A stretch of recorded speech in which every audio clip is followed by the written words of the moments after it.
So, this is kind of my own personal routine. A couple years ago, I developed some pretty bad sciatica just out of the blue, and I had no idea what to do with it. I had no idea how to relieve it other than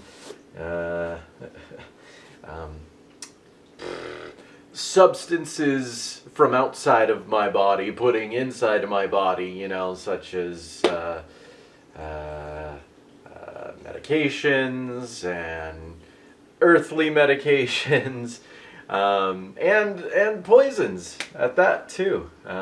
You know, just being real with it. I tried a bunch of different things, and everything was a Band-Aid. Everything was a temporary fix, if a fix at all.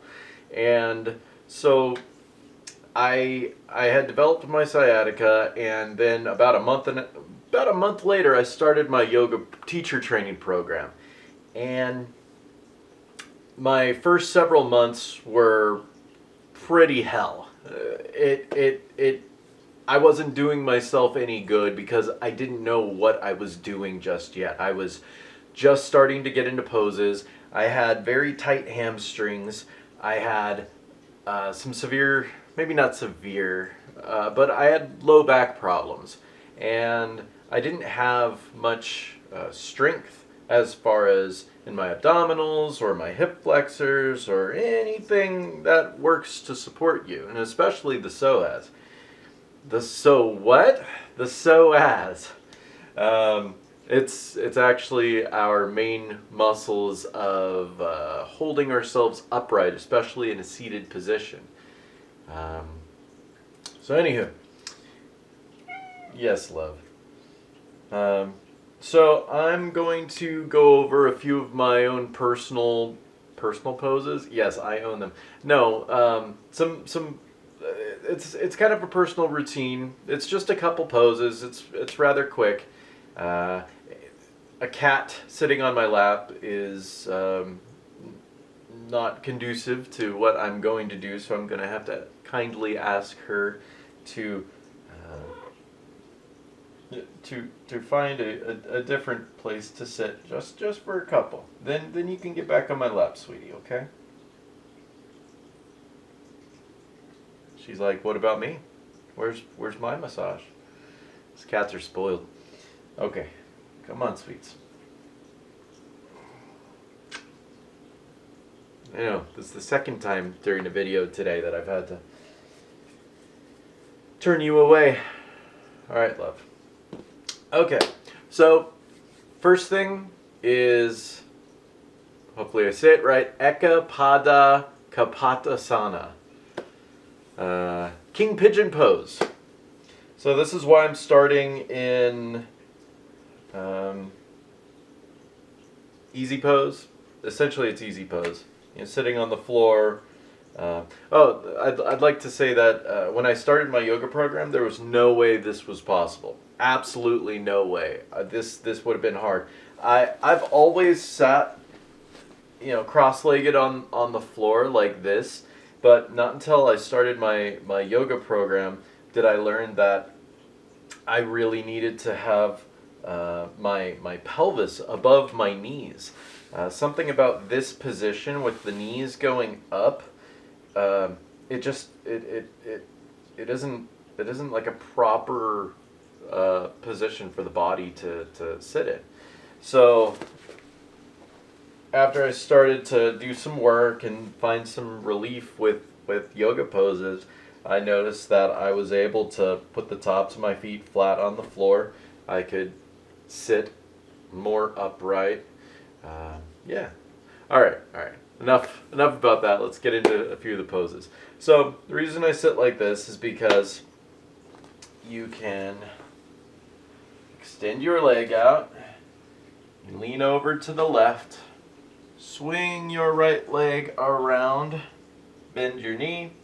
From here, it's a little tricky. You know, I'm not the best at it, but I can work myself into the position. You just roll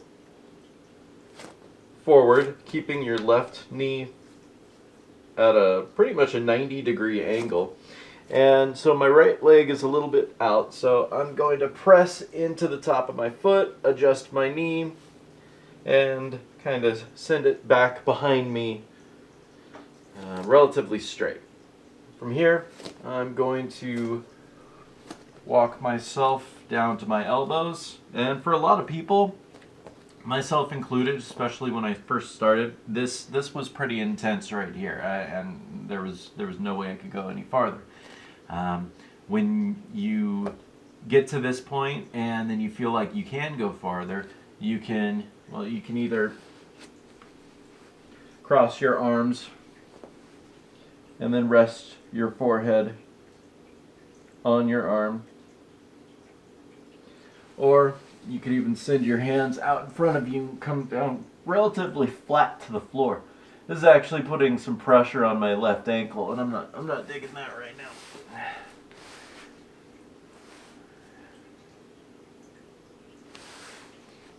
I also noticed that keeping myself right here and then sending my chin back a little bit, keeping myself upright, this really helps. This is a major hip opener. So I'll walk my hands back, lean over to my left hip, swing my right leg around, and now I can do it on the other side.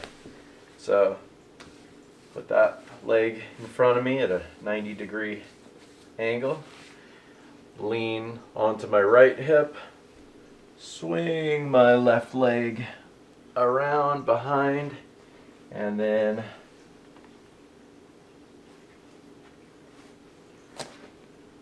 so my sciatica is in my right leg, and I can feel the tightness in there right now. The body likes to resist, and I believe that resistance is actually it's trying to protect. It's holding. It knows there's something still going on there, and so I'm trying to override it essentially by getting into these poses. So I'll gently walk myself down. Actually, my leg feels pretty far out. There we go. It's a little bit better. I actually like my heel to pretty much meet up with my opposite hip. So my left hip right there. Gently walk yourself down. You can keep yourself with your elbows. Keep yourself upright with your elbows. Let your head hang in this position.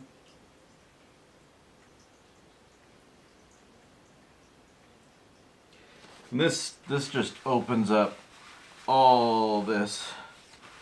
Your hip flexors, your hamstrings, and especially the main muscle that constricts on the sciatic nerve, which is the piriformis muscle.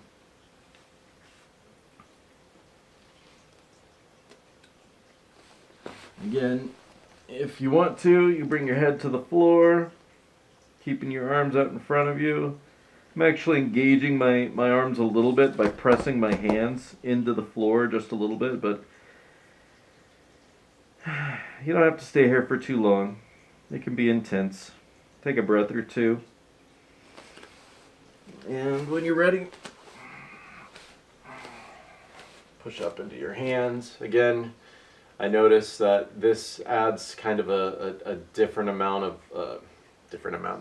kind of stretch to that same zone. And you can have your hands out in front of you. I can really feel it right in that area. And another thing you can do is you can take your back foot and press into the floor with it.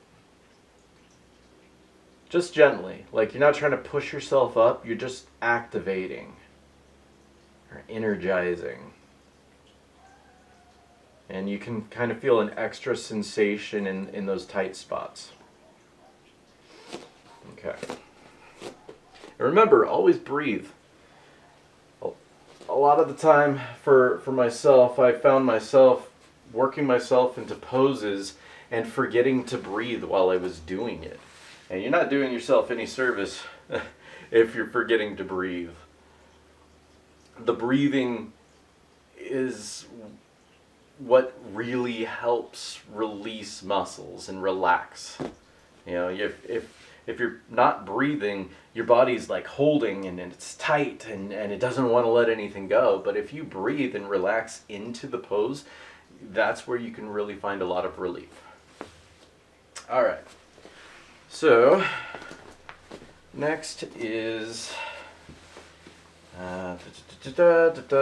forgetting the Sanskrit, but I believe it's staff pose.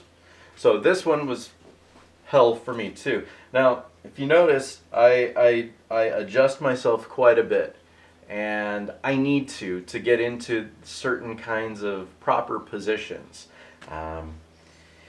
For instance, pressing down on the floor, picking myself up, and then kind of tilting my pelvis forward a little bit so I'm really on my sit bones, also known as the ischial tuberosities. They're the little bony prominence at the bottom of your pelvis. So you want those to be firmly connected to the floor, your mat, the ground. So now this alone can be very difficult for somebody with low back issues, tight hamstrings, sciatica, all of the above.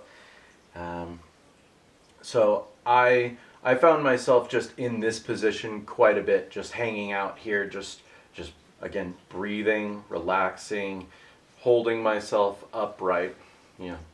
Bring my chin back a little bit, roll my shoulders back, and then next thing you know, you're engaging your abs. You're using your abdominals in order to keep yourself upright. You're not just relying on, or not even relying. Oftentimes, I would fold forward. I would just kind of like, the body's typically trying to find the path of least resistance, and in that, it's trying to keep itself comfortable. And yoga, at least many yoga postures, are about breaking that comfort zone and allowing you to gain confidence in positions that your body is like, what are you doing to me? All right, so hands come up and a gentle swan dive forward, and that feels like that's about all I can do. I can feel tightness, and when you feel that tightness, that's a good sign to just kind of pull it back just a little bit. So you're not quite comfortable, but you're not quite in pain or in discomfort, and you want to hang out right there. Take a breath or two. See if your body kind of relaxes.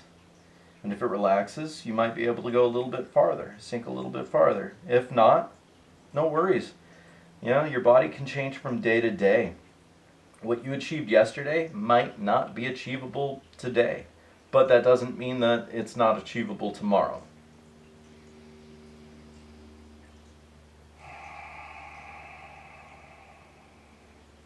All right.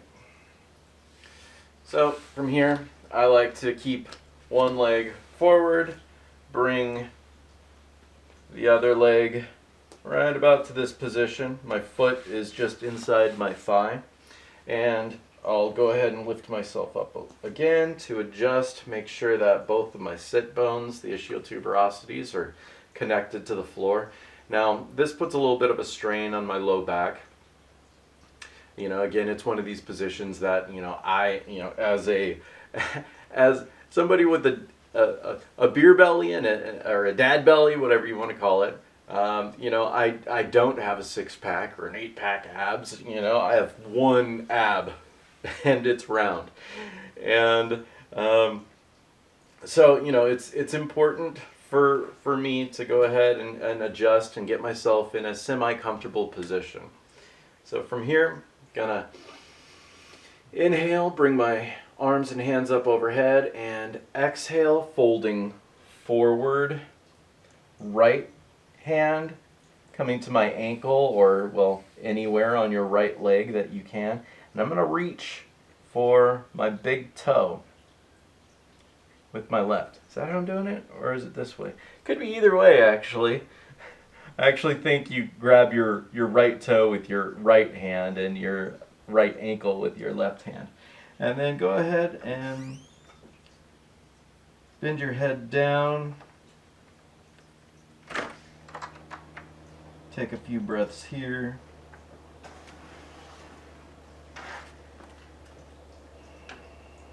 There we go. Finding some release in my right thigh right now. It was kind of shaking, kind of holding, and when you relax into it, take a breath or two, you can find some ease.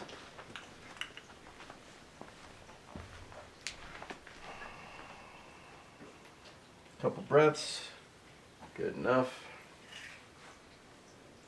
And switch, bringing the right foot to your inner left thigh.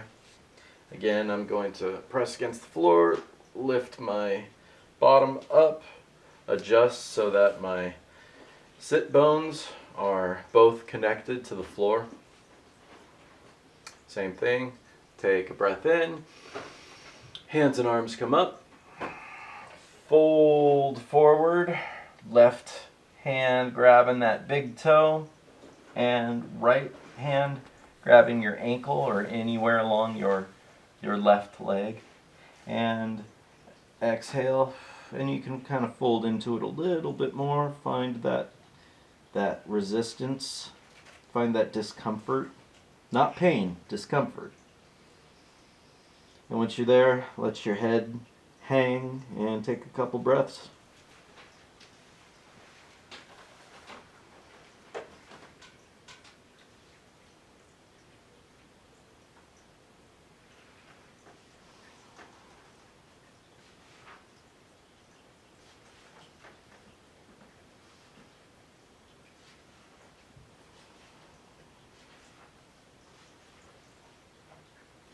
Even though my sciatica is in my right side, I feel as though my left leg has more holding. It doesn't like to relax as much as my right side. All right, so from here we're going to go into deer pose.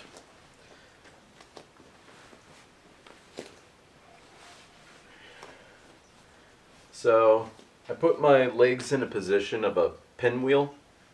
So I'm kind of more on my right hip or my left sit bone here, with my left leg coming out in front of me, and then a 90-degree angle over to the right. And then my right knee is kind of touching the arch of my left foot, and my lower right leg and foot are at a 90-degree angle coming over to my right side. And from here, I actually like to put my left palm into the ground and sit up nice and tall and really breathe into my low abdomen. Just a couple of breaths, just relaxing into this. It can be hard on the knees, and if it's hard on your knees, don't worry about trying to get into this exact position. Again, some days are better than others. So after a couple breaths, go ahead and turn your torso to the left and gently walk your hands out, coming down to your elbows, and from here you can let your head hang.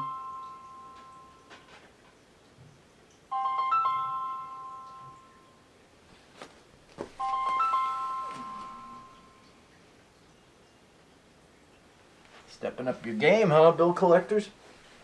All right. Soon. All right, let's do that again.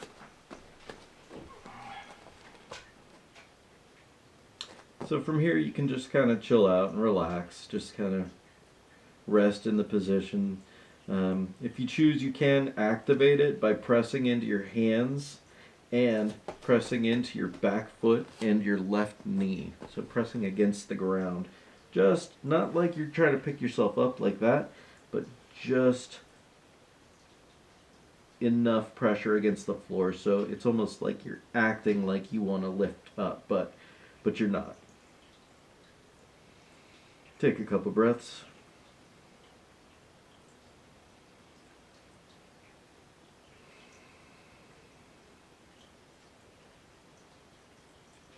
Sometimes I'll crack my back in this position. It'll just crack as I'm breathing and release.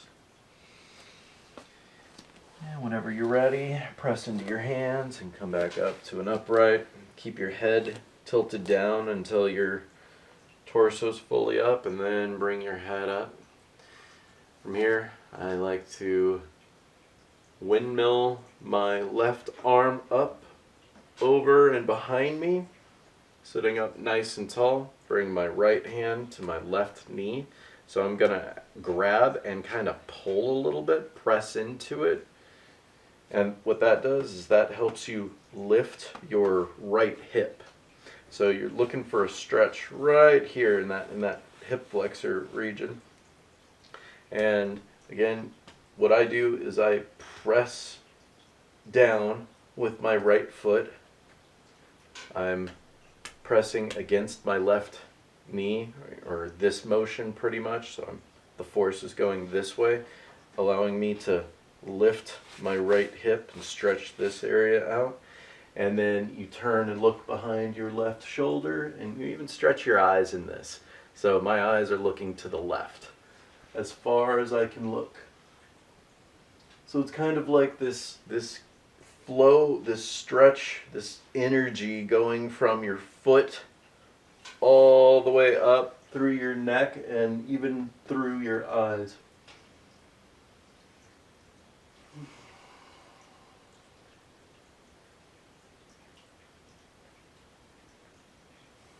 About 3 breaths will suffice.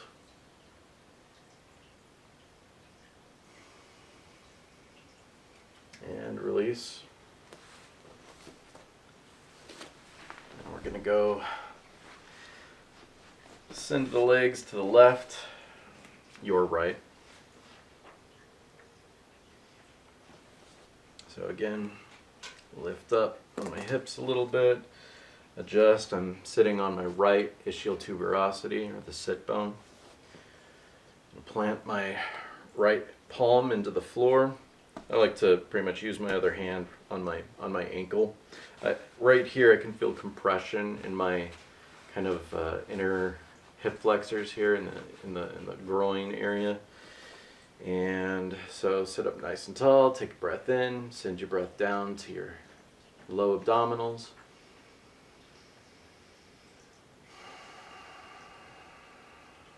Find some extension in your spine. And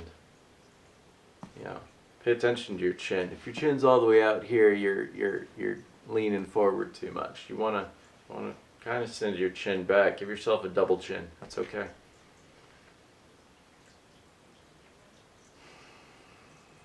Couple breaths. And just like before, turn your torso to the right. Gently walk your hands out in front of you. Come down to your elbows. And let your head hang.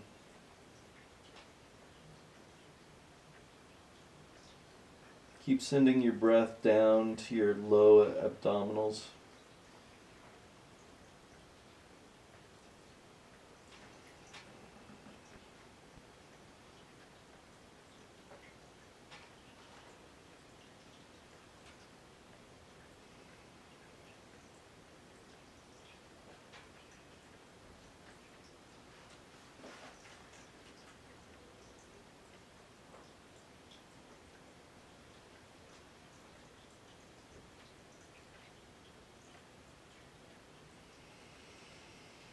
Inhale.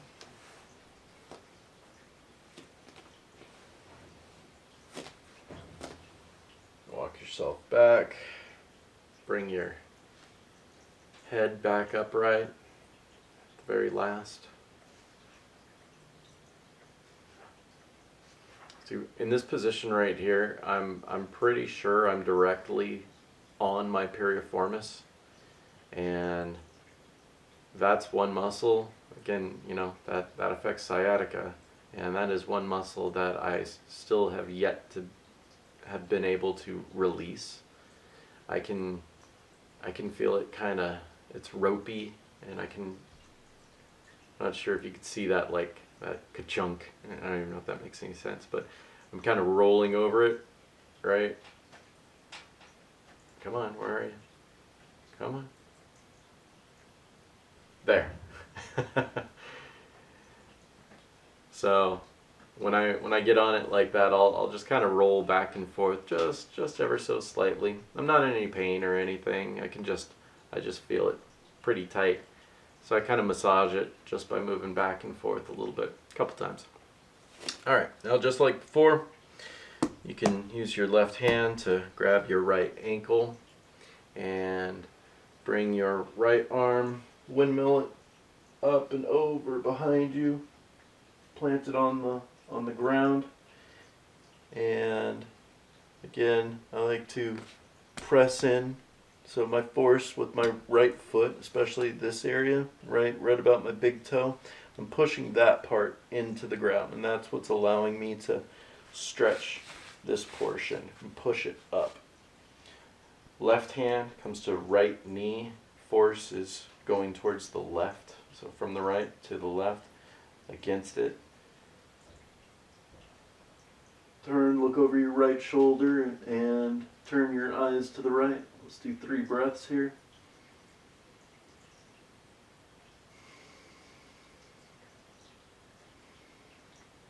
This also helps you breathe into your obliques.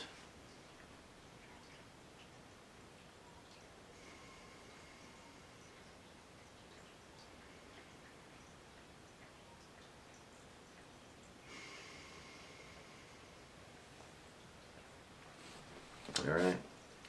So that's what I try to incorporate into my daily practice as far as maintaining my sciatica pains. But yeah, so that's that.